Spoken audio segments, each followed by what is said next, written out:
韩硕，你和裴恒倒是心疼彼此，互相为对方求情。你干什么？你别过来！从前我爱你，敬你，惜你，可是你不值得。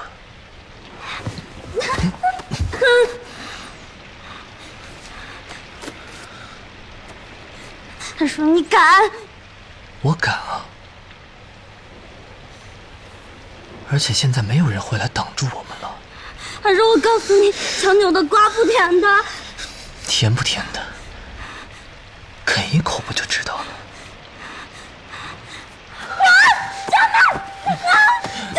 张梅，韩硕，不要！韩硕，你别这样！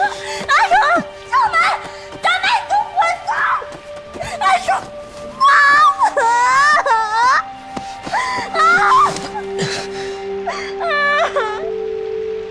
韩硕，你别这样，我害怕，我真害怕了。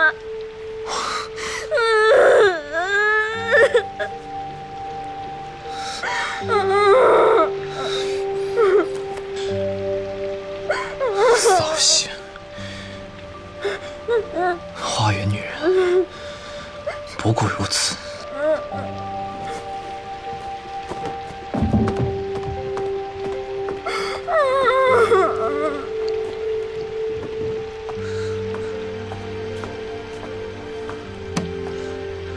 他的确武功尽失，嘴里真是一句真话都没有。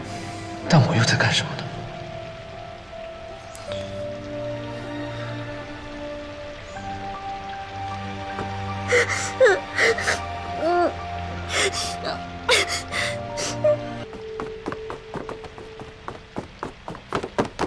少城主，没事吧？你觉得呢？当初我就不该管那畜生，不管还说死活，我不该管他，我就。你要么从了韩少君嘛。说什么？韩少君被流放的时候，你是朝思暮想的想着人家，现在一个大活人回来了，就站在你的面前，你从了他也是从了你自己，还能解围城之困，这不两大欢喜？现在的韩硕，还是以前的韩硕吗？现在的韩硕就是有仇必报硕，他现在就是个有仇必报的大魔王。有仇必报说，你要是宁死不从的话，把韩寿惹怒了，二郡主继任城主之位，就再也没人护着咱们了。我觉得保命重要。